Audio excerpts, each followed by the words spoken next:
want to see them. And when I tell you, I'm talking about every motherfucker within the territory from 33 years ago up until now. Because don't get me wrong, I ain't throwing nobody under the bus, but I'm throwing myself under the bus. You know what I'm saying? I ain't finna shit on nobody that ain't, they didn't have it coming. Let me put it like that. See, back then, you were job scared. You didn't have, like I said, one or two blacks. You scared as a motherfucker. You sitting over in the corner like a church house mouse. You know what I'm saying? But if I know what I know now, man, I'd have hurried up and told that motherfucker where to get off at. You know what I'm saying? Because that shit they were doing back then, bro, that shit wasn't cool at all, man. I'm telling you, man. Now, I can get deep.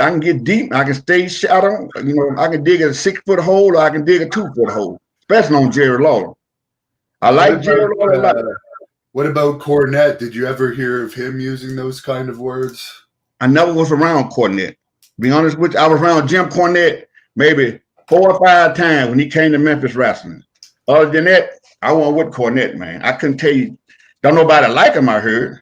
I'd heard everybody talk about his monkey ass, from this wrestler to that wrestler. But Jim Cornette remind me a lot of me now, from back then. Because, see, I say anything, I don't give a fuck what I say now, as long as it's the truth. I ain't going to lie on nobody. But Jim Cornette is the same way back then, I heard. So I never really got on. I heard he was a Lawler what he used to call him? Kind of like Jeff Jarrett was, born with a silver spoon in his mouth. That's what I heard back in the day. But like I said, I never had a lot to do with Jim Cornette, for just being around him. But I don't know fuck about him. I know a lot of people talk about him. I think one of your old friends is on here. Johnny Rotten says, do you remember traveling with me and Kong and the stink bombs at the Mid-South Coliseum? Johnny Rotten. Yeah. Wasn't that the guy that used to be with Sid? Big dude used to be with Sid? Possibly. Yeah. That name sounds, but you got to remember, man, I hadn't seen none of these guys. We went off of TV in 2011 when Corey Macklin was doing something. I think right before he passed, he had a TV station. Now, I think it was Memphis something. I can't hardly remember, man. When you've been in this shit for 30-some years and been bumping for all the years that you've been in the game, man, you get a little fucked up in here. Man, I might walk in the kitchen right now and go in the refrigerator, and 5 minutes later, I done went right back in the motherfucker looking for something I looked for 5 minutes ago. I can't, man. Some of this shit I can remember, and some of it can't. But this shit helped a little bit. Johnny's back. He says, no, brother, I was Leatherface, and then I was Bruiser. Leatherface who? And Bruiser. That's what Johnny Rotten says he was. Brother, please chart it to the head, not the heart, man. I can't hardly remember none of that shit back then. Now, probably by face, I probably could remember him, man. You know what I'm saying? By face, yeah. I can probably remember. Rob Steele wants to know if you ever worked the Moondogs. I'm about to put this shit down. Have I ever worked the Moondogs? Fuck. Yes. Have I? Man, Moondog used to beat the fuck out of people, man. Even the job guys didn't have a chance. They liked me because, I was a man. When you're the man, they look out for you a little bit. You know what I'm saying? Yeah, Moondog, Larry Layton, Cujo, it was about 3 or 4 of them. And they was crazy about me. But when they go in the ring, I don't think I can tell you, boy, if you don't fight, you better throw it. If they spud you, you better spud them back. That's all I can tell you. Because I used to see Larry Layton beat the fuck out of people, man. Woo. Did I work the Moondog? Fuck. The Moondog was my worst enemy. If you go on YouTube, y'all can see a lot of my shit on YouTube that where I have some matches with the Moondogs and yeah, the Moondog, yeah, them motherfuckers. That's all I can say. They was rough. I was there that night. I was on the same card that night that Larry Layton, the Moondog, original Moondog, when he had that heart attack and died in the ring. I watched it. Wow. Yeah, I watched it. That was a little. That brought you back to reality. You know what I'm saying? There was probably no paramedics at the show in those days either, I imagine. They had to call them. They had to call them. They got there pretty quickly though, and they did what they did. And once they put them in the back of the ambulance, I can remember it like yesterday. When they put them back in the back of the ambulance, And Lawler said, well, yeah, he breathing now. He breathing again. But he come to find out he was breathing through the machine. He wasn't breathing on his own. They had him something hooked up. But yeah, I can remember that like it was yesterday, man. He just sit over in the corner. He was selling. You know, he always been the type of guy. Punch, kick. I probably worked him 100 times. And he used to tell me in Brickhouse, just punch, kick me. Here, Larry Lathan would go down in the corner, you know, in the turnbuckle, just sit there and sell, you know, and shit. He wasn't moving. I wasn't in the match with him. I was just in the back looking. And I said, something ain't right. I'll call you back, Mom. My daughter called me. Rob Steele wants to know if you could share some memories of The Godfather. Yeah, I know a couple of things about Big Man. When he first came to Memphis, I think, I'm not mistaken, that was Mark Henry. I thought I had to pick him up from the airport. Yeah, but I remember The Godfather, man. You know, we was, you know, do our little thing back in the day, you know, smoke a joint or two. Matter of fact, I used to ride with him. I remember a lot of shit, and that's coming back to me. He was, what was he when he first came to Memphis? They had another gimmick on. They brought him in from New York and put a gimmick on him. Wasn't Papa Shango, I guess. No, it wasn't none of Papa Shango. It was Kama Mustafa? Yeah, Kama. Yeah, I think that was the gimmick they put on him when he came to Memphis called, I used to ride up and down with him on the highway. Only thing we had to do, he had a pickup truck. I never forget this shit. Only thing we were listening to was country ass music. No, but country music. He have a big wall for his fucking mouth, spitting all over. He wasn't no real talkable guy. You know, I'm just showing him the territory. So I say, you know, I'll ride with you, bro.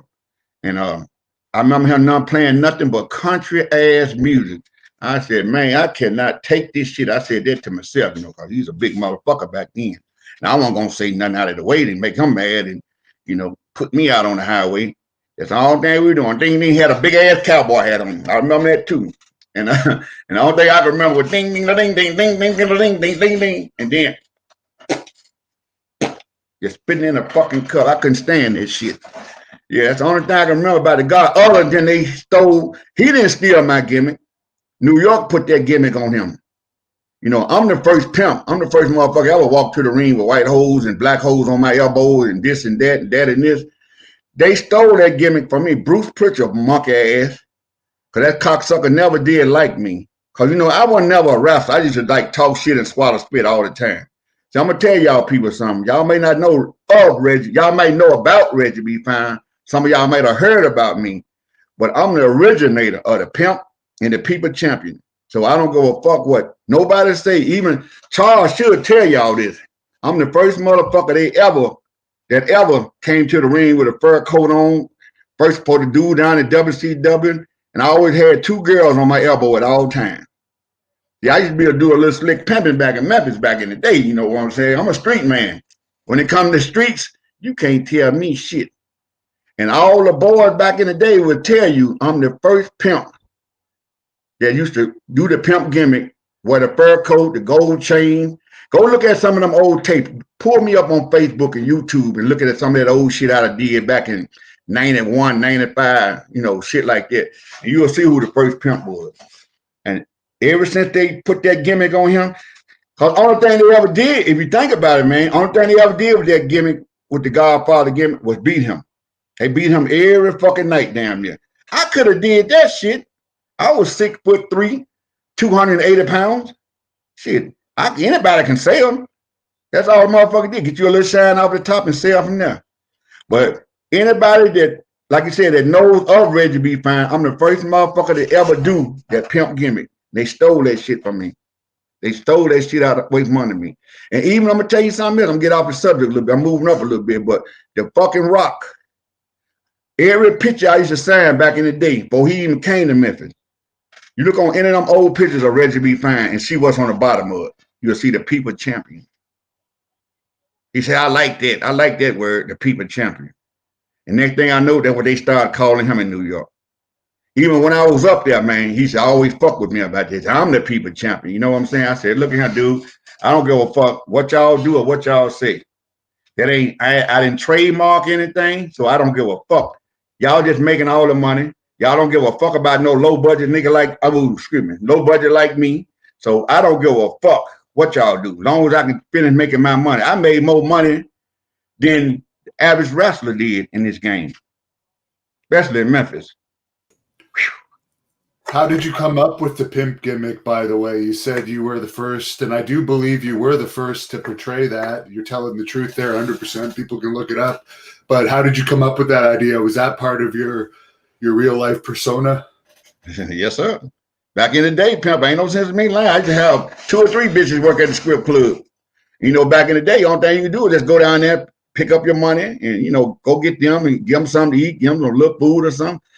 It used to be a strip club in Memphis way back in the day. Anybody from Memphis, Tennessee, they should know it. Called Bottoms Up. That was right around the corner from the Coliseum. It called Bottoms Up. I mean, I used to have 2 of the baddest bitches in Memphis down there. What the fuck I do, man?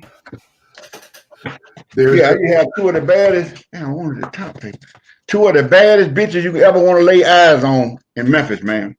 But ain't no sense in me lying, man. Pimp was back then. You know, I'm old school, man. And I believe in you didn't have to beat up no woman or make no, hey, go. That's what I'm looking for right here. Make no woman get out there and do nothing for you. But I used to be a cold piece back in the day. I remember one time bitch woke up one morning and told me, Daddy, it's raining out there. I said, it's raining? I don't give a fuck if it's raining. Get your shit on, get your ass out there and walk between the raindrops. I don't give a fuck. Just go get my money. I need mine. You know what I'm saying? They thought I was crazy back then, but I never fought no woman. I never did have to beat them up or nothing like that. Cause back in the day, I used to sell a whole cop to a rock. You feel me? Yeah. Pubert on here has a question for you. He wants to know if there was a wrestler that you thought wasn't going to make it, but then ended up making it that you've came across over the years. Yep. Yes, sir. And one of them was Jeff Jarrett. Jeff Jarrett was a natural. You know, he was a little bit of motherfucker back then, but he picked up on shit so fast. By his daddy had a school.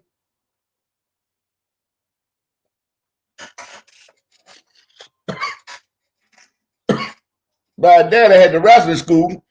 He got on the job training too. He didn't have to pay no money. And that's one person, he was so little. And that's the only thing used to burn me up back in the day, man.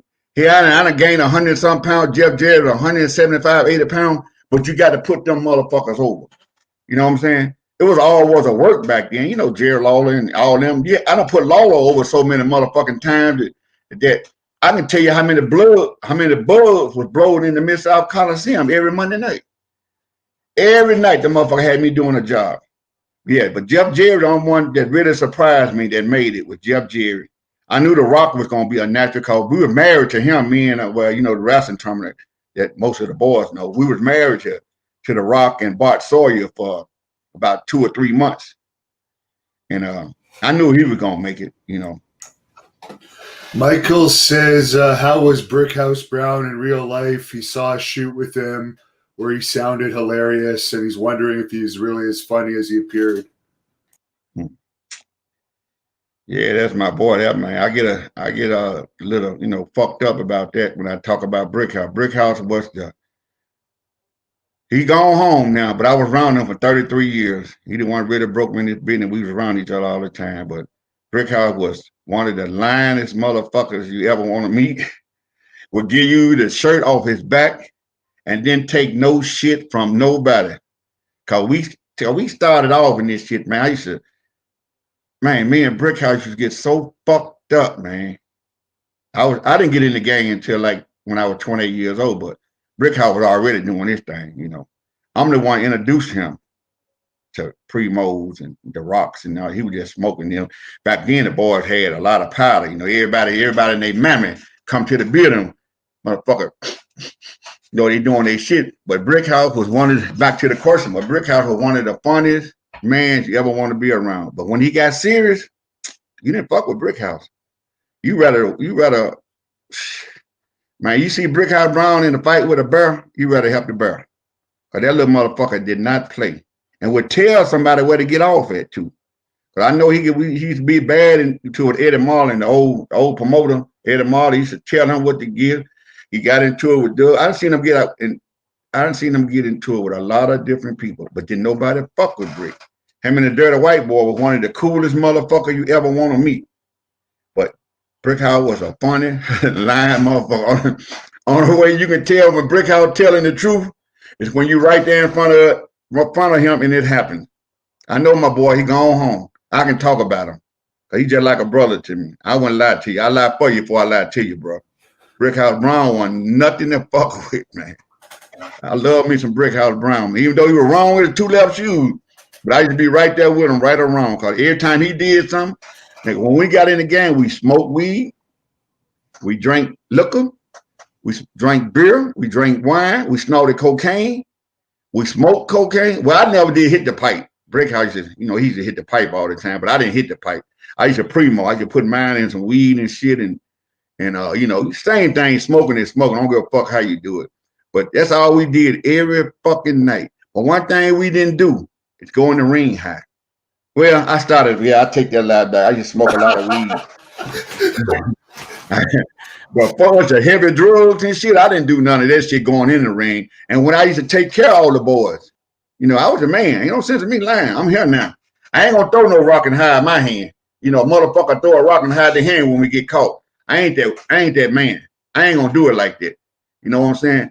I'm gonna tell you the truth, the whole truth, and nothing but the truth. When y'all see my shoot interviews, I got 5 episodes. Y'all need to go check them bitches out. You're gonna see an hour and a half worth of real talk filmed in like 4 or 5 different locations. And everything I'm talking about everybody, every wrestler you can name. I promise you, man, if you ask me about any wrestler, 8 out of 10, I can tell you a story. I can tell you a fucking story about them. And it's gonna be the truth. I ain't gonna talk about nobody going home. That's how I really know. You know what I mean by going home, right? I ain't walking this earth no more. I can tell you stories on every motherfucker from WCW, WWF. I can tell you stories on the 10 and hold the most donuts. So like I said, Brickhouse Brown, one to fuck with. Coco Beware, one of the men not to fuck with. Cause back then, you know what? I'm gonna tell you, let me bag up a little bit, get back in that Memphis church. When I stepped in the hole, they didn't care about three African Americans at one. You know what I really want to say? Everybody know me. They know the words I use all the time, but I don't want to use these words on your show. But they didn't care about like 3 black guys, and the rest be white guys. Be about 20 white guys, 3 black guys. And Coco Beware was one of the main ones, other than Iceman King Parsons, Brickhouse Brown. Didn't take no shit from nobody. You know why? Because they was all on that motherfucking cocaine, on that dope. And you can say one thing to a motherfucker. Well, I didn't see Iceman. Iceman didn't do no cocaine. But he'll smoke a little weed and drink his liquor and whatever. But all the rest of us, and then when it was time for somebody to get their notice, somebody had to go. It wasn't gonna be nobody. It wasn't gonna be no white guy. It's gonna be a black brother had to get the fuck out of there. And then we fighting each other over the position. Who gonna come up next? Who gonna do this? One but 3 of us. And that's one thing I like it about it. I didn't like it, rather, excuse me. Then nobody stick together. Because everybody try to feed their family. I wasn't going nowhere.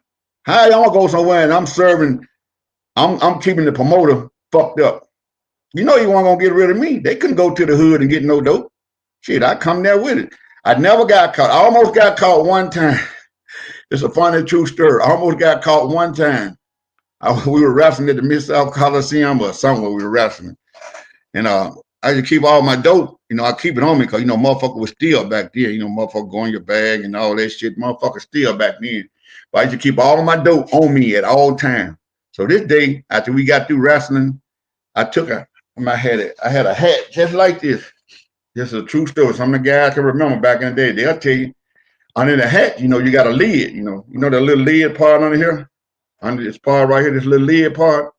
I had put about, probably about 15 or 20 rocks I had under my hat, The guy that I gave some to, he had left early and didn't give me my motherfucking money.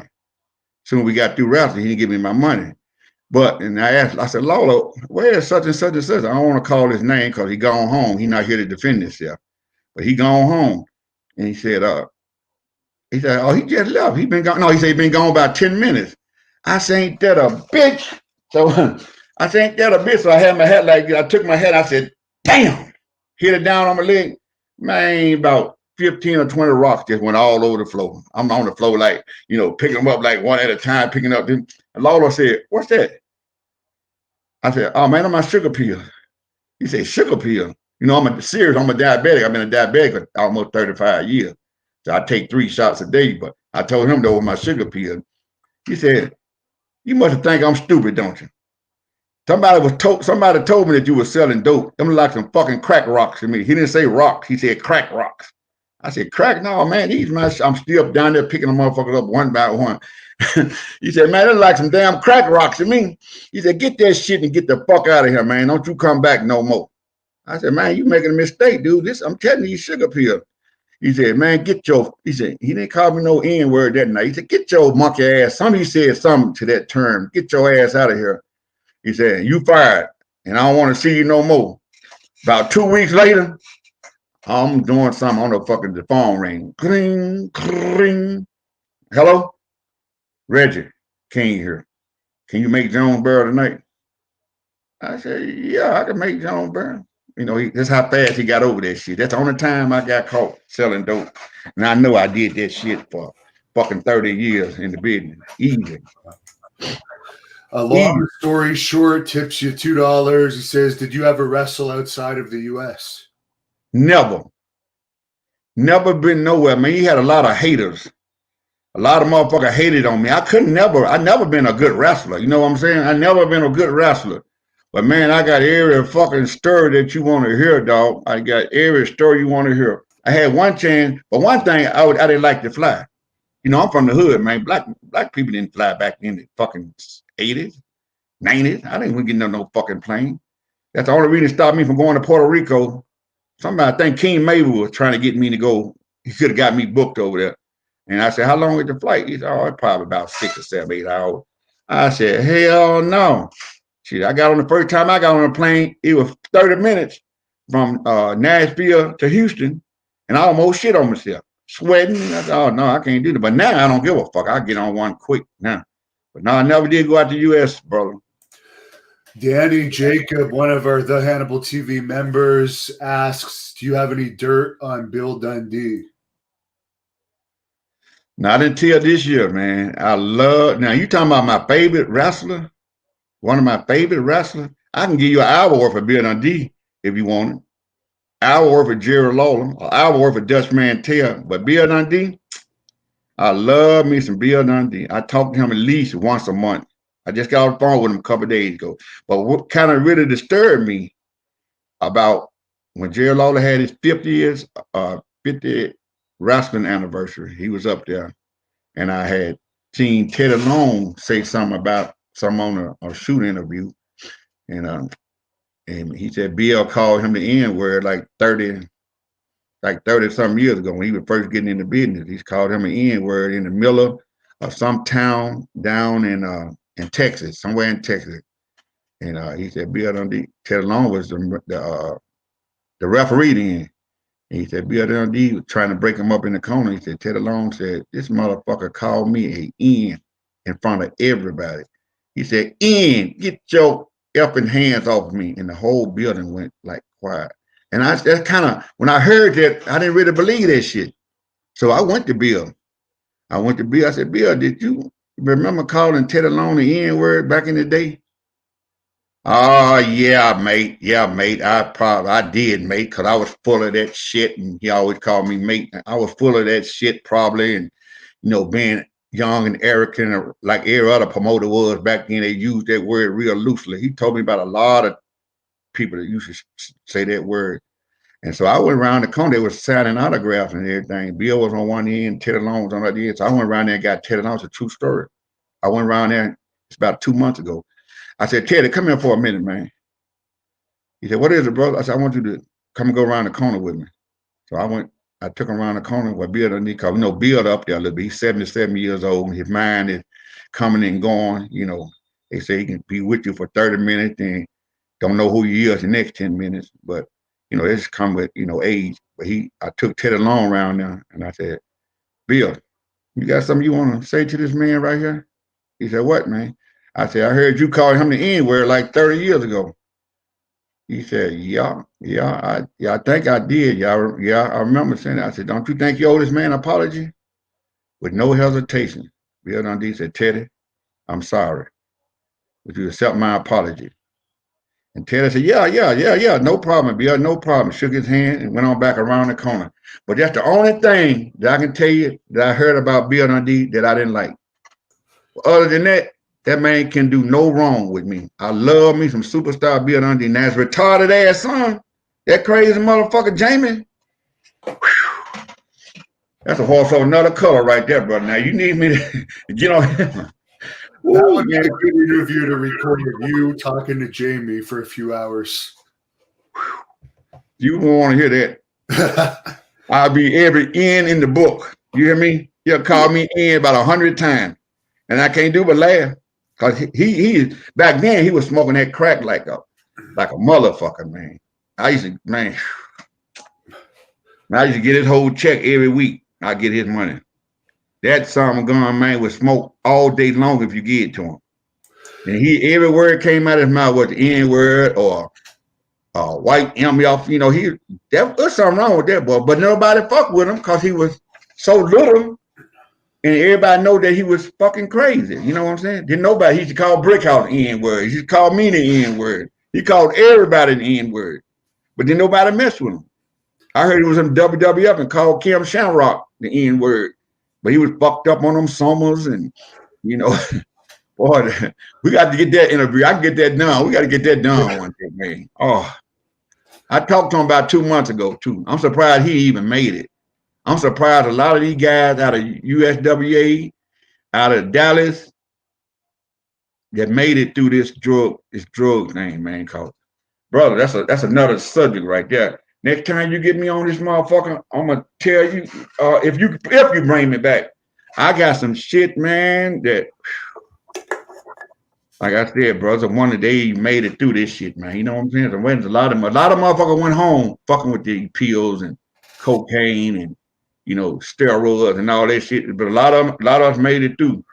And thank the Lord you looking at one. I quit, man. When I quit smoking crack and drinking liquor and beer, I don't drink or nothing. Every now and then I may, hit me a little split or something, to try to keep the bugs off me, shakes off. But all this shit these young motherfuckers got around here these days, this hydro, this loud, this cricket, chronic killer, fucking cooter, all that. You probably smoking that good shit too, see? You probably got some of that good Canada shit, see? I might have bring something out. Here. You can go to a store on any corner and buy it. What? Oh, that's right. It's legal up there. Yeah. But Billy Jack Haynes, did you ever run into him? He said that Brickhouse Brown knew about him supposedly killing kids or some involvement in the boys on the tracks, and he said he was close to Brickhouse Brown and he used to be a big time drug dealer. Is there any credibility to those Billy Jack stories? I don't know, but I met Billy Jack one time. I used to see him in the studio. Don't get me wrong. I used to see him at the Channel 5 wrestling place all the time. I speak to him. Him and Brickhouse was just like this. That's the only man I know that came to see Brickhouse when he was dying. Billy Jack was in his apartment. One day I came up. It's a true story. Ask him. He was in that talking. We introduced ourselves again because I hadn't seen the man like about 10 or 15 years. But Brickhouse told me he was the man back in the day. And I also heard from Brickhouse Brown, I don't know if it's a damn lie or what. He said Billy Jack Haynes did not play. He said that man would stretch a motherfucker in a minute. He said he didn't give a fuck who he fight. I guess that's why Brickhouse got different. I guess that's why they real cool. But I heard he would stretch a motherfucker in a minute. Yeah, I met Billy Jack a couple of times. I heard Brickhouse say, yeah, man, this used to be the man right here. Now, since you just said, you elaborated on a little bit, so I don't know shit. I never got nothing from him. I always had my own shit. I see. There's a bunch of... Were you in Nacho Libre? That doesn't... Okay, some guy has you confused. There is a bunch of people saying you look like Zeus. Do you remember Zeus? He just died. Yes, I met him a couple of times. What was he like to you? Yeah, I met him when he was with... I used to do a lot of security work back in the day with different entertainers. Steve Harvey, you know, Ice Cube, all them, they came to this one club I was working at, Tanner Lester. Yeah, I met him one time. I took a picture. I got a picture with him, Ice Cube and Ice T somewhere. I don't know where it's at, but we talking about 85, 86. This before I even got in the wrestling game. No, Tanner way bigger than me, man. Oh, shit. He way bigger than me. But yeah, I met him one time. Seemed like he's a cool dude, you know. But if somebody say he was just as nice and humble as anybody, you know, this wrestling gimmick, the average, I'm going to tell you something else what I'm thinking about. The average wrestler ain't shit. You know, that persona got them where, you know, they build you up, they put you over, they make you the baddest motherfucker in the world. But you get them out on the street, I bet you 7 out of 10 won't even fight. Right, motherfucker won't fight. They would not fight. Say, even like Jerry Lawler, that motherfucker sit on the egg and break it. That's how soft that motherfucker is. He ain't gonna fight no motherfucker. What about Brian Lawler? People are asking about Brian Lawler. Man, that's another one of my boys, man. I love that man to death, dude. Brian, too sexy, Brian Christopher. The only thing I just hate, man, he got treated so unfair because he was, you know, out there. Be honest with you, he was out there. Everybody know he was out there. And Brian Christopher, one of the nicest men that you ever want to meet, dude. He wore his gimmick 24/7. I don't give a fuck. We was at 7-Eleven, at Walmart, anywhere we went, he wore his gimmick. The nicest man that you ever freaking want to meet, dude. I just hate, after so long, man, Lawler used to talk about him all the time, so long. You know, because he used to do crazy shit all the time. Well, he gone home. I don't really want to talk about all the crazy shit that me and him did over the years. But like 25 years, I was around Brian Christopher almost every week or every other day. We done stayed in the same places together. We done stayed in the same, he done been on my house. He done stayed in my spare bedroom so many times. But I can always think of something funny or something crazy that boy did. But the gimmick just took over, man. Just took over, man. It took over a lot of people back then, man. If he quit doing one thing, he started doing something else. He started doing something else. He quit that. He quit that. It's just like it was a snowball. Now, other than Bill Dundee, Brian Christopher was my favorite person in the wrestling game, other than Brickhouse and Bill Dundee, Iceman, King Parsons. Brian Christopher, like, man, I love that dude, man. One shit he would do for you. He'll give you his shirt off his back. And when they called me, told me what happened, I think somebody, I don't know, Doug Gilbert, Kevin White, or somebody called me and told me that what had went down. And I heard so many stories, but I tried not to elaborate and think about it so much in my mind because it was some foul shit that went down somewhere. But man, I bet you I got 100 Brian Christopher stories I can tell you. But he wasn't like his daddy. He wasn't like his daddy. And his brother, he got a brother named Kevin. He wasn't like them. The Lawler don't like black women. He'll tell you, I don't want no such and such and such, you know. But Brian Christopher will fuck a black woman. He got another son named Kevin will buy more pussy than the law allowed from a black woman. They don't want no white woman. Kevin don't. But Brian would talk to a white, but he would knock off a black guy. I know this for a fact. He would do that. But I was with him a few times. But Lawler, man, that prejudice motherfucker, he'll tell you, I don't want no black woman. I don't want nothing to do with no black woman. I said, okay, man. You know, I was just with him the other day. Only reason I really want to talk about this motherfucker is the shit that he been fucking me for the last 35 years. I ain't talking about literally fucking me, but, you know, a whole lot of shit that used to go down, Lawler be behind 80% of it. I did the 50th anniversary for him. You know, he had a lot of people on the card. He said, yeah, I'm gonna put you on the card. You come on down and see me and such and such and such. You know, I live in Dallas. So the day of that show, I drove from Dallas, Texas to Memphis. The day before that show, I drove from Dallas, Texas to Memphis, Tennessee. Stayed over one of my son's house. Got up the next morning, drove to Jackson. I get to Jackson, they got everybody set up. You know, you got a table here, like a big Comic-Con, you know. Everybody got a table. Soon you walk in the big old ballpark. They didn't draw about 1,200, 1,500 people, which was good through this pandemic. You know, this COVID-29 shit, a motherfucker. So that was good 2-3 months ago to have that many people in one spot. So when you walk in the gate, you walk through the main gate, you walk in, you got to go to the left, to see everybody. So quite natural with Jerry Lawler, Rock and Roll Express, Kane, Lex Luger. Now listen to these names I'm calling now. Lex Luger, Big Papa Pump, JR, Jimmy Hart. I'm a little fucked up right now. I can't remember everybody. Jimmy Hart, Papa Pump, Scott Steiner. That's the same guy. Then you go around the corner just a little bit around the corner. You ran into people like the next station would be like Beautiful Bobby Eden, Beautiful Bobby, Bill Dundee, the Boogeyman. I mean, hold on. Let me skip the Boogeyman. Doug Gilbert, Tommy Rich.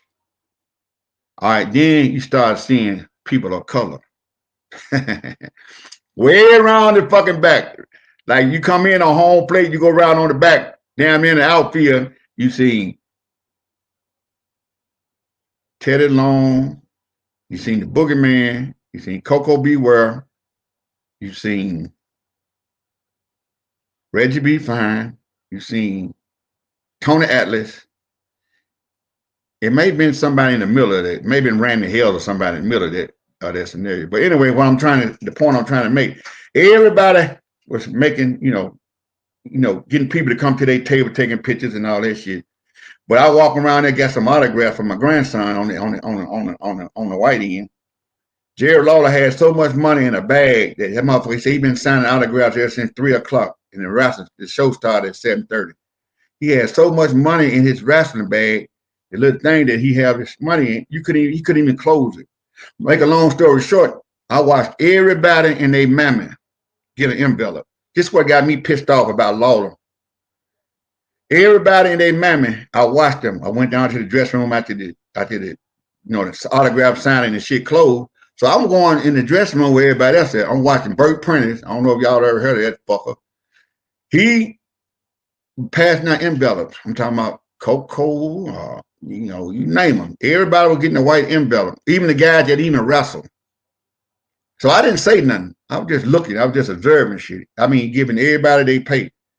And I know for a fact, like I said, a lot of them older guys are like Terry Funk brother, Dory Funk Jr., all them guys, they didn't wrestle. But I watched them. I sit in that dressing room. I was talking to Doug Gilbert or somebody. I just watched them passing out envelopes. I said, damn, everybody got an envelope but me, So finally, I went in the dressing room. It was Lawler, Burt Prentice, Tommy Rich, all of us back there talking. I said, damn, dog. Yeah, people getting paid shit. Where the PO at? I'm doing like this. Where the PO at? And Burt Prentice wobbling his fat ass in there. And he said, well, Burt doing all the booking. I said, man, you didn't even put me on the show. And I'm still wrestling. I look better than half of them motherfuckers y'all had on the card. He said, I can still bump a little bit.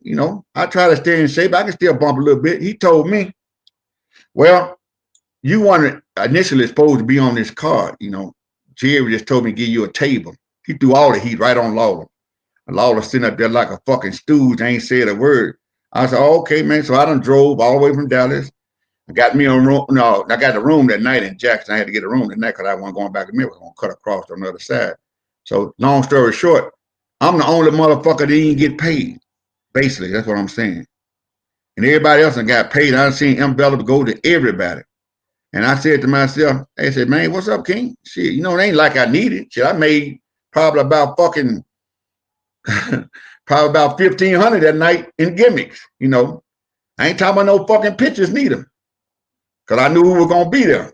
And a lot of motherfucking boys still fucked up on the gimmick. So I made some money, but it didn't have nothing to do with them. I felt like Lawler should have said, so here, Reggie, he go $150 for some gas, or he go $200 for some gas.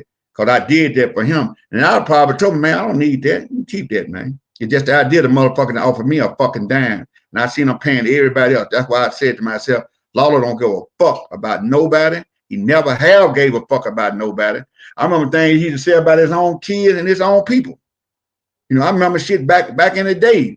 I don't want to talk about nobody going home. Like I said, I'm not that type. I'm not no cold-hearted motherfucker. But If a nigga, excuse me, if motherfucker shit on me, I'm gonna shit on them. Simple as that. And I know for a fact that he could have gave me $100 or something, even just offered it to me. And I've been knowing him for 35 years, dude. And I did so much shit for him, and I covered his ass a few times on a whole lot of shit. It's another horse of another color. But man, please don't get me started. So right now, if anybody asks me anything about Jerry Lawler, and I know something about Jerry Lawler, I'm gonna tell y'all. So way I feel about Lawler right now, man, fuck him. Fuck Jerry Lawler. Smart, intelligent man. But he been a dog motherfucker ever since I've been knowing him. Cause we done hung out through the city a long fucking time, man. So, man, fuck Jerry Lawler. Well, Craig Smith wants to know about Miss Texas, who you had a feud with. And he says the feud was very funny. Yeah, we did. We tripped a long time together. But I like Jackie. I like Jackie. But she did what she had to do. Just like Jackie. I helped train Jazz a little bit. I didn't train Jazz, but I helped her get in the business. But Miss Texas was always in the business. But we was 3 women back then, which I'm kind of surprised they ran 3 at one time. They had 3 black women. They had Jazz, they had Miss Texas, they had Sweet Georgia Brown. But Miss Texas would tell you in a minute, see, you can't take nothing from Jackie. That was one bad bitch. When she was wrestling, she just couldn't talk. I used to fuck with all this. I used to make her mad every night. I said, girl, come on, let me squeeze on that ass. Come here, girl, let me hit that right quick. You better leave me alone. I'm going to tell Jerry Lawler, you better leave me alone, Reggie, be fine. I said, girl, sit your country ass down. I should fuck with her like that all the time. I love Jackie. But yeah, we used to have so much fun together. But she wasn't giving no brother no pussy. I bet you that. She didn't like none but white boys. If a brother told you that he fucked Miss Texas, you're lying motherfucker. I believe that. And I don't know what she was doing, before she got in the wrestling game. But the average woman, I ain't prejudiced, I ain't being biased. They got the fuck their way at the top. And you got a lot of guys like that too. Ain't who you know is who you blow. So, but if it took all that for me to get somewhere, I had a chance in WWF. I was up there for 2 years doing jobs. But I don't mean to be, shitting on nobody, but I used to have some fun with her and Sweet Georgia Brown. and what's his other girl named Jazz. I helped Jazz. Jazz got in the game. I got her through the front door in Memphis wrestling. So, but Miss Texas, oh boy, I can call her right now. What shit you want? Fuck, I got a shoot job. I don't want to do no interviews. I don't want to come and do no autograph session. I don't want to do nothing no more. Somebody really pissed her off in this wrestling game because she don't want to be bothered with damn motherfuckers. And I heard through the grapevine, this is what I heard now. You don't like to get shit from the horse's ass. I like to get it straight from the horse's mouth. But I didn't hear her say this, but somebody said, if it weren't for WWE getting her the induction to the Hall of Fame, she didn't even want to do that. That's what I heard now. So I don't know how true it is, Miss Texas. I don't live too far from her. There's a fan on here, CJ Marshall, that wants to know how you found out the USWA went out of business, and did you ever want to work for Burt Prentice in Nashville? Fuck no. Fuck Burt Prentice. Fuck, boy. I wish I can say this word I want to say about him. Man, fuck Burt Prentice. Motherfucker ain't never booked me. I remember one time, everybody say he was like a little tutti frutti, but one dude I gave that motherfucker, I had a whole box set of LeBron James rookie cards. There were 15 of them. And I gave him one of them. And he supposed to have been doing some booking me somewhere or something, but he never did book me. But all these shows that Burt Prentice has been running for the last 5 or 10 years, Lawler probably told him don't put me on now one of them. That motherfucker ain't never booked me. And I thought being Burt Prentice was all right, but man, fuck Burt Prentice. And when I found out the USWA was shutting down, I think we picked up our last check. Back then, motherfucker picked up, I think I got my check and I owed the company $10. If I'd have known what I know now, man, I'd have been a fucking truck driver or stayed in the hustle that I was in. This game right here, that wrestling game back then wasn't shit, man. You didn't make no money. You tie up about 4 or 5 cars a year, putting 1,000 miles round trip a week on your shit. You think they gave a fuck? Some town we used to go in 30 years ago, motherfucker get a draw, you get a what is it, a $25 draw. A lot of rappers, a lot of boys know what I'm talking about. I think it was like it may have been a $50 draw. Maybe, yeah, I think it was a $50 or $25 draw. And at the end of the week, I wound up owing them motherfucker $10. Them motherfucker didn't pay no money. I mean, that company, I don't know, we have 2,000-3,000 people in the Coliseum and 8,000 and shit. You might seen a $150 check. That's when I first got in the game, which I didn't. I was green. I didn't know shit. I'm just going with the flow. Just listening to what Brickhouse tell me, listening to what Iceman and King Cole, a lot of them old guys, Coco, because they didn't give a fuck about helping nobody. But back to your question, when I found out the USWA was closed, like I said, I went and picked up my last check. He said, well, man, Lawler, I think Lawler said, hey, man, that's it, man. Contract up or I'm not. No, Lawler said he was not paying no $1,000 a week to run TV no more. Lawler had plenty. I guess he got plenty of money. He got big ass houses. He got every kind of memorabilia you want to see. I've been over Lawler house 1,000 times. So I know he had the bread. Then he was up in New York making a lot of money. He just said, man, I'm just tired of spending $4,000 a month on this TV. And I'm tired of running this shit. And every time I let somebody do the booking, then I got to come right back up and come right back in and straighten all that shit out. So, yeah, man, that's how I found out about it. So did. And as far as you've mentioned your DVDs, where could people get these things if they want to buy them from you? Well, I got a website. It's not quite ready, but you go on YouTube. You go on YouTube, just hit me up, message me, and I will get them out there. And I'm not trying to bust nobody here, man. I think the dude that put them together had them out there for like $19.99 or something. If you buy all of them, you get a break or something. But it's a whole hour or better with a bonus DVD of me and Brickhouse Brown 5 years ago that we sit down and done. And boy, y'all don't want to hear that one. He talked so bad about motherfucker, it didn't make sense. I was being a little gentleman, but but you can go to YouTube and it's gonna be on my Facebook page. Hit me up on Facebook, subscribe to YouTube or whatever you want to do, and hook me up. And I promise you, I ain't gonna make nobody, but I promise you I get it out to you. I think it's $19 plus shipping and handling. And when I tell you, man, you got some shit on there that you didn't think was possible about sex and who was doing drugs and how much drugs I sold, how much drugs I used. And, I couldn't even get to the building some night with that motherfucker flagging me down in the parking lot trying to get their shit. But I made a rule, though. I made one rule while I was doing that shit back in the day. Don't ask me for shit until the show's over with. Or you're not going to go in that motherfucking be high as a son bitch and you fall over and die. They're going to ask you where you got that shit from. Reggie be fine. They ain't going to be in the middle of that shit. But you can go to YouTube.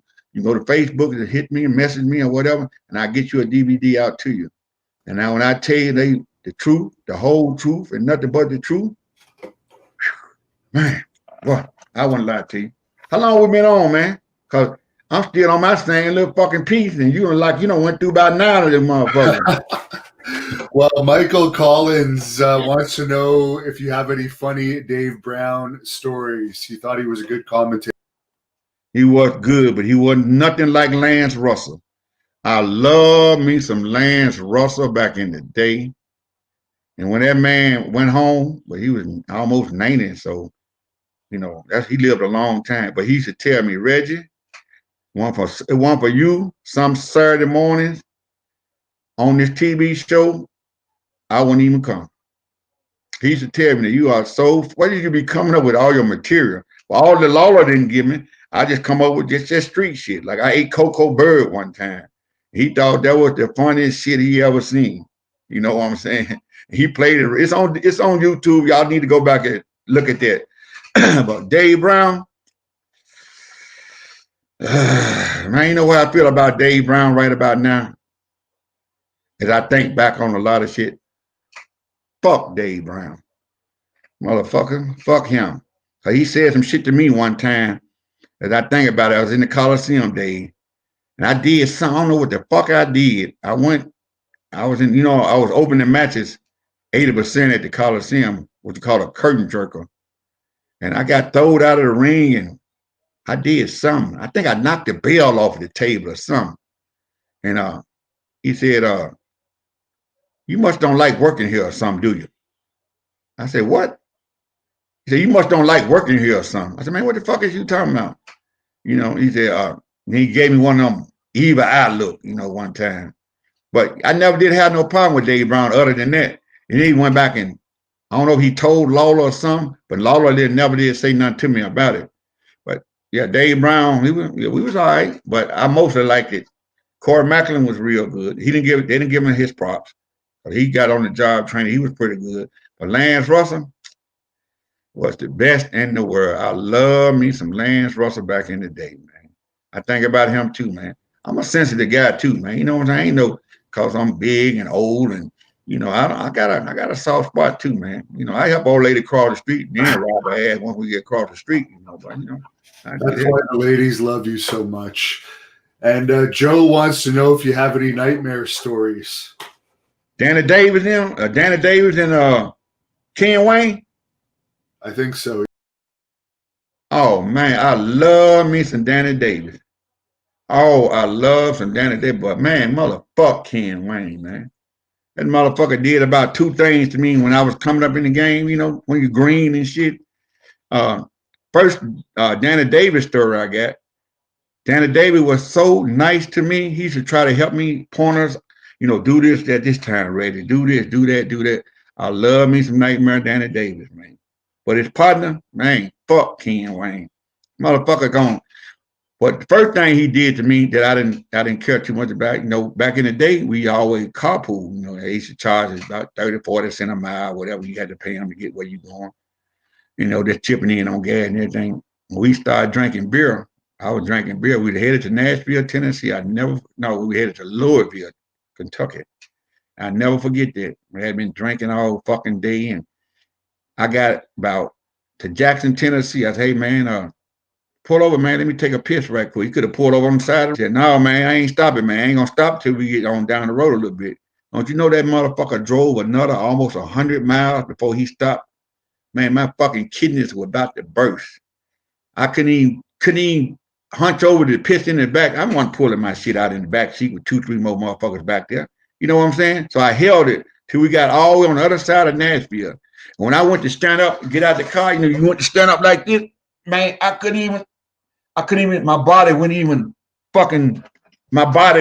unlock. And when I did finally get out the car and made it to the bathroom, I thought my motherfucking kidneys, my intestine or something burst on me. Ever since then, I don't really give a fuck about Danny Davis. And another time, not Danny Davis, Ken Wayne. Another time I seen him on the expressway. No, it's another story. Lawler told him to put me over one Monday night. I think we second match or something. And, I'm going to let him do his thing, whatever he wanted to do to me, blah, blah, blah. But at the end, they wanted him to do the job. And that motherfucker told Lawler, he said, man, I'm not putting him over. I'm green. I'm just sitting back in the cut looking. You're not going to, Lawler said, you say what? He said, I'm not going to put him over. Little old small ass Tony Williams, damn near smaller than me. He did the job for Tony Williams last week. Now, why you want me to put him over? There's one thing I can say about Lawler. He stepped up. He said, look, I tell you what, man, since you don't want to do what I asked you to do, just get your shit and get the fuck out of here. So he went, got his wrestling bag and left out the back door. That was strike 2 on that motherfucker. And another time I can think about Ken Wayne, I didn't really give a fuck about him then. The third thing I seen him, I was on the expressway one day, and I seen he had a nice Lincoln. I knew that car anywhere, but he was out, he had a flat. You can see that blonde hair just waving in the wind, So I said, fuck, I was on the other side of the expressway. So I went down about a mile and came back around and pulled up beside him. I said, what's wrong, dog? He said, Reggie B, what's going on? He said, I got a flat, man. I ain't got no fucking spare. I'm always known to be carrying guns. I've been carrying guns ever since I was a young buck. I started to take that 9mm I had and shoot the other 3 tires and put them motherfuckers on the flat. But I said, no. I said, come on, man. I'll take you. It was a service station right around the corner. I said, come on, man. I'll take you around there and get you a tire, whatever you want to do. So I took him to the service station, dropped him off. I went on about my business. I ain't even bring him back. I said, man, I'm in a hearing. I don't give a fuck about Ken Wayne, man. But somebody said he was locked up now. So I didn't hear that straight from the horse's mouth. I heard it from the ass now. But everybody's saying it, so I know everybody ain't lying. Say he was in jail for child pornography or some shit. That's what I heard 3 or 4 people say. So I heard he been in jail about 5 or 10 years already. That's something I heard now. I don't know if it's true or not. Yes, and what you say doesn't necessarily reflect what I say, but this man wants to know, what are your thoughts on doing the Candyman gimmick? Well, they just don't know I was the Candyman, if you understand what I'm saying. But Lawler put that on me. It's the first gimmick they put on me after I came out of training. When I thought about that gimmick, I was young and dumb. I didn't give a fuck. You know, I was on TV every week. I thought, you know, you doing this and doing that, but they beat my ass. Fuck the Candyman. Got to go out there and throw candy to the crowd and hug and little snotty-nosed ass kids and picking them up, smelling like shit. I said, man, I can't do this, man. I think I did that gimmick for a month. I told King, I said, man, you need to find me something else to do, man. I can't do this shit here, man. I ain't no baby face. I was always a villain, a heel, you know. Well, my whole career, other than that Candyman shit, man, to be honest with you, I didn't like that shit, dog. I didn't give a fuck about that gimmick, to be honest with you. Fuck a Candyman. I was the Candyman, all right, to the boys. What about working with a young and green Raw? Kazan wants to know. Oh, man, Dwayne would listen. He would listen. He would listen to Brickhouse more than he listened to me, because, you know, I was green too back then. But we got about 4 or 5 matches on YouTube. But see, I'm still mad at that motherfucker. He owed me some money. I ain't seen the motherfucker in 20 years, over 20 years. I used to talk to his dad at least once every 2 months, you know, but I ain't heard shit from Dwayne. And I know that motherfucker got so much money. He owed me some money. He need to give me my $50. I want my $50, man. He didn't want like he was broke. He just didn't have the later. I don't know what we was, but she couldn't. We was at a store or something, and he couldn't change no $100, but I had a 50. She said I can change that, and I remember, if I'm not mistaken, I gave that motherfucker that $50 for me and gave it back to him in the next day. Cause he kept money. That motherfucker had a knot of money that fucking big back in the day. So he had plenty of money, and I just forgot to get it back from him. I didn't see him no more or something. I don't know, but I've been telling his daddy before his dad passed for the last 20-some years, tell that motherfucker to call me and tell that motherfucker I want my money. You know, I didn't give a fuck about no $50. But his dad used to tell me all the time, here, Reggie, I'll give it to you. I said, nope, I don't want it from you. I want it from his ass. But I love working with The Rock because he was easy to work with. He would listen. He was green as a motherfucker because he didn't know a wristwatch from a wrist lock when he got down there. We were married to them about a month or two. Him and Bart Sawyer, but like I said earlier in the tape, Brickhouse really took that man on his wing. When Brickhouse, this kind of upset me a little bit too. When Brickhouse was going through all he was going through, and everybody was, you know, trying to do shows and, you know, trying to help him get his meds and all this stuff. He went for the Cauliflower Alley Club. I don't know what Brickhouse would be. And I did 2 or 3 benefit shows for him, you know, help him get all this med. But, you know, I always tell people, man, go to the doctor, guys. Get your colon checked. Women's too. I don't know if women got colon, but you know that shit a beast, man. But he never did try to reach out to him and nothing. So that's one thing that kind of pissed me off about him. I don't give a fuck that he didn't, you know, he never said nothing to me in over 20 years. How long we in, bro? Pardon me? How long are we in? Been in? We're about 1 hour and 8 minutes. I'll ask the last fan question here from the Love Master 69. What are your thoughts on Eddie Marlin? Well, as he got older in the game, I had a couple problems out of Eddie Marlin before. He was a redneck racist man too. Ain't no sense of me lying. He was racist too. I heard him told Brickhouse one time, I'll blow your black brains out if you do something. He said, I said, Brickhouse is going to kick your old ass or something, I said. He said, if you do, I'll blow his black brains out. Yes, he said that. I heard him say that out of my own mouth. He gone home. He can't say nothing about that. But he always been that kind of guy, get on your ass. Hey, if you're being late, if you can't be here in 45 minutes ahead of the show, blah, blah, blah, blah, blah, blah, don't worry about doing nothing. One time he made me go to the ring. He said, get on out there, get on. I ain't even have my boots laced up. Cause I was running late. I ain't have my boots laced up. So I got a couple of stories about Eddie Marlin. It was, I didn't really appreciate back in the day. But when you green and you don't know nothing, you just let a motherfucker talk to you in a kind of way or say anything they want to say to you. But I ain't got nothing real good to say about him, and I ain't got nothing real bad to say about him. So is there anything you want to? Well, you can light that up. Why not? Now I'm already buzzing, man. All right. I'm trying to remember. Look at my eyes tighten up. You can blindfold me with speaker wire, man. Motherfucking so tight. Is there any social media that you want to plug where people can follow you if they want to look you up? Yeah, Reggie B. Phine, Facebook, YouTube, Twitter. Main thing is trying to get these DVDs out here. Got a lot of money tied up in them. If push comes to shove, I get them motherfuckers away. You know what I'm saying? On my Facebook Live, I do a Facebook Live every Monday night. But you can follow me on Facebook, Twitter, YouTube. I'm not real smart when it comes to that shit. You know what I'm saying? I don't know a whole lot about it, but I can figure some of that shit out. Like this right here, we figure this shit out. I don't know nothing about no duck hunter and what's that other one, Twitter and all that old shit. But I can get on some, I'm with a little help. I ain't the sharpest knife in the drawer, but I'll cut a motherfucker though. I get that, yeah. And to close this off, this question has come up a lot today. They want to know if you could share a ring rat story before we close this up here. A ring rat story. Oh, shit. Man, there was so many back then, dude.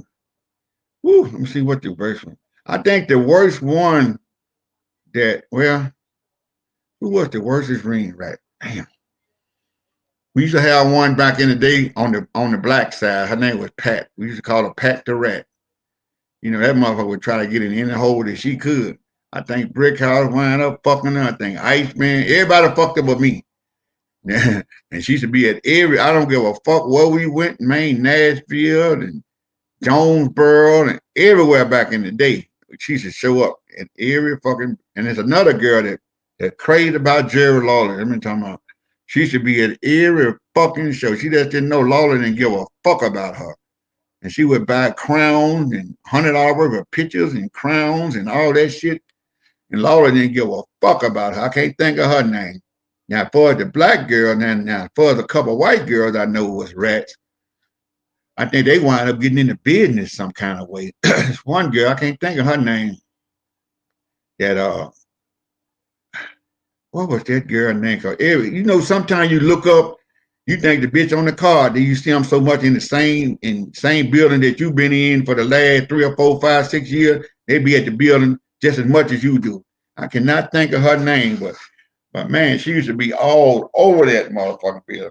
Yeah, by faith, when you say rats, I don't know if you're talking about the one that the boys wind up marrying and all that old shit. I don't know nothing like that.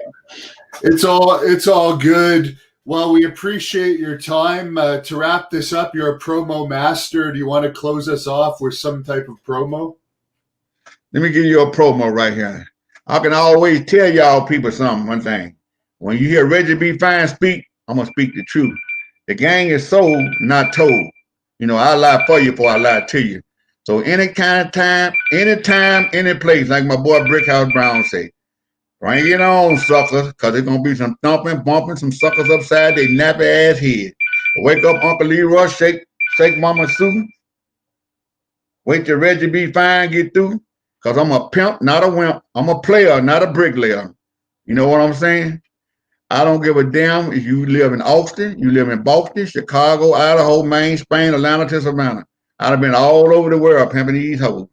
So anytime y'all got a couple girls y'all want to put on the block, or you young thugs out there want to know some pimping, I want to get you some of this good dro, I got the dro. I got coke, speed, or weed, whatever you need. I got it. No, I'm just talking shit about that.